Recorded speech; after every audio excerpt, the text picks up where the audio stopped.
और plinth beam में concreting करवाते समय एक बात कान खोलकर सुन लीजिएगा, इसको यदि आप नहीं कराओगे तो आपका किया कराया सब व्यर्थ हो जाएगा। आपके प्लिंथ बीम में किसी भी प्रकार की मजबूती नहीं रहेगी। नमस्कार, 2024 में मजबूत घर बनाने का सही तरीका पार्ट 3 में आप सभी का बहुत बहुत स्वागत है। पार्ट 2 में हमने देखा कि एक भूकंपरोधी और मजबूत कॉलम किस तरीके से बनाते हैं।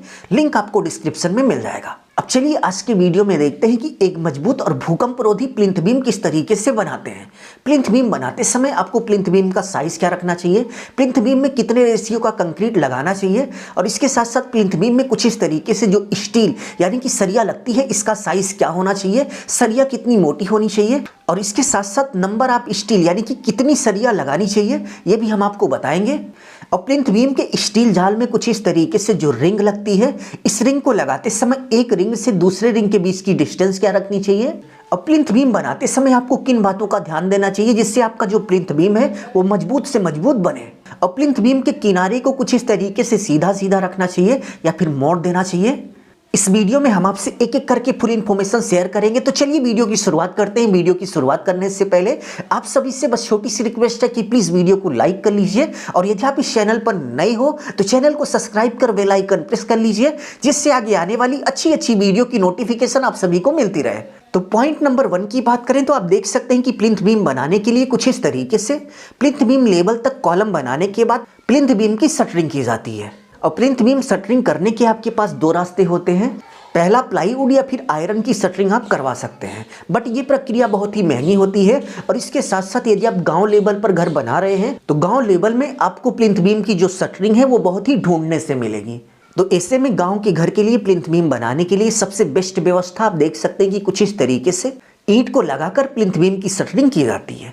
तो यहाँ पर क्वेश्चन उठता है कि क्या प्लिंथ बीम को बनाने के लिए कुछ इस तरीके से जो ईंट की शटरिंग की जाती है ये सही है या फिर गलत।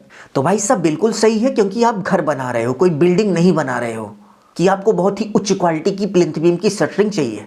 तो यदि आप घर बना रहे हो तो आप शटरिंग के रूप में, प्लिंथ बीम की शटरिंग के रूप में कुछ इस तरीके से ईंट का उपयोग कर सकते हो। बट एक शर्त है, एक छोटी सी शर्त है, यदि आप इसको मान लेते हो तो आपकी प्लिंथ बीम में किसी भी तरह की दिक्कत नहीं आएगी, बहुत ही अच्छे से आपकी प्लिंथ बीम बनकर तैयार होगी, और इसके साथ साथ आपकी प्लिंथ बीम की जो मजबूती होगी वो बिल्कुल ही पर्याप्त होगी। तो यदि आप ईंट से प्लिंथ बीम की शटरिंग बनवा रहे हो तो सबसे पहला काम आपको जरूर से जरूर कर लेना है कि प्लिंथ बीम की शटरिंग करने से पहले, यानी कि ईंट को कुछ इस तरीके से प्लिंथ बीम की शटरिंग बनाने से पहले आपको ईंट को भिगो लेना है।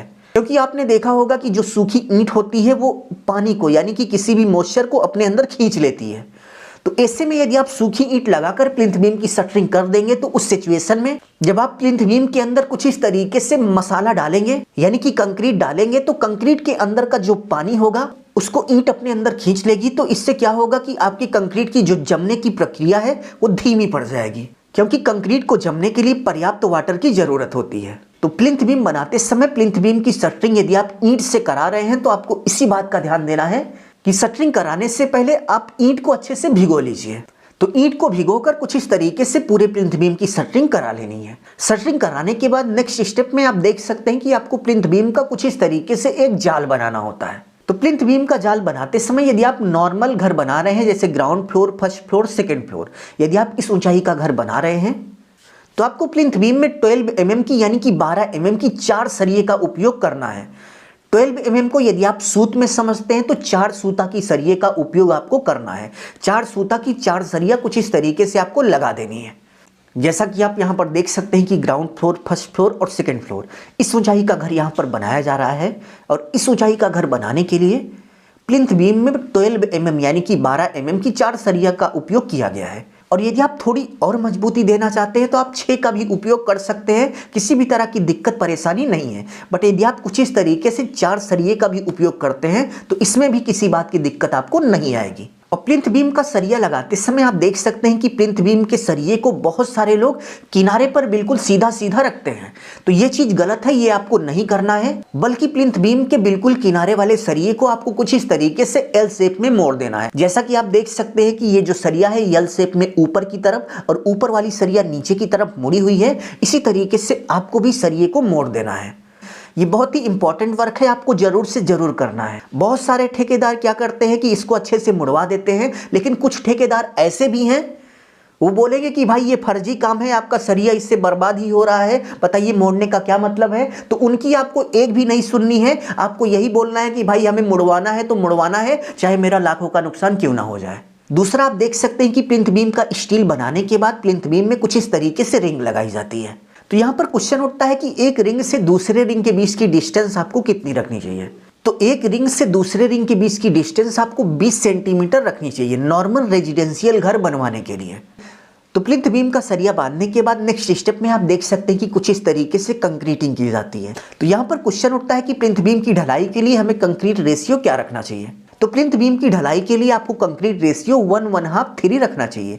1:1/2 का मतलब 1 बैग आपका सीमेंट हो गया, 1.5 बैग आपका सैंड हो गया, रेत हो गया, और 3 बैग आपका एग्रीगेट यानी कि गिट्टी हो गया। बहुत सारे लोग प्लिंथ बीम बनाते समय 1:3 रेशियो का कंक्रीट उपयोग करते हैं। तो आप नॉर्मल घर बनाने के लिए इस रेशियो का भी कंक्रीट उपयोग कर सकते हैं, आपको किसी भी तरह की दिक्कत नहीं आएगी।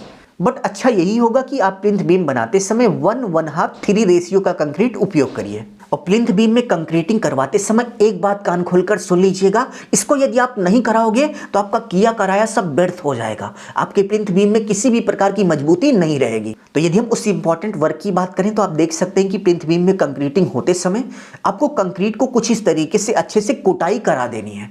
यदि आप अच्छे से कुटाई करा देंगे तो आपकी जो कंक्रीट है वो अच्छे से बैठ जाएगी। जैसे मिट्टी होती है, आपने देखा होगा कि मिट्टी की जब हम कुटाई करते हैं तो मिट्टी बैठती है, और जब मिट्टी बैठती है तो वो मजबूत होती है। तो इसी तरीके से जब आप प्लिंथ बीम में पड़ रही कंक्रीट की कुटाई कराएंगे, उसके अंदर जो वाइट्स होंगे, जो एयर होंगे, वो अच्छे से निकल जाएंगे और आपकी प्लिंथ बीम बहुत ही मजबूत बनकर तैयार होगी। और यदि आप केवल कंक्रीट डाल देंगे, कुटाई नहीं कराएंगे, तो उस सिचुएशन में प्लिंथ बीम में जो कंक्रीट पड़ी रहेगी वो अच्छे से नहीं बैठेगी और आपकी प्लिंथ बीम पर्याप्त मजबूत नहीं होगी। नेक्स्ट सबसे इंपॉर्टेंट, यदि हम प्लिंथ बीम के साइज की बात करें तो यदि आप ग्राउंड फ्लोर, फर्स्ट फ्लोर और सेकंड फ्लोर इस ऊंचाई का घर बना रहे हैं तो आपको प्लिंथ बीम का जो साइज है वो 9 इंच बाई 9 इंच रखना चाहिए। तो 2024 में मजबूत घर कैसे बनाएं, थर्ड पार्ट में बस इतना ही। फोर्थ नंबर पार्ट में हम देखेंगे कि भूकंप रोधी और एक मजबूत दीवार हम किस तरीके से बना सकते हैं। अभी के लिए बस इतना ही। अपना ख्याल रखिए और अपने मम्मी पापा का अपने से भी ज़्यादा ख्याल रखिए। इसी भाव के साथ आप सभी से विदा लेते हैं। धन्यवाद।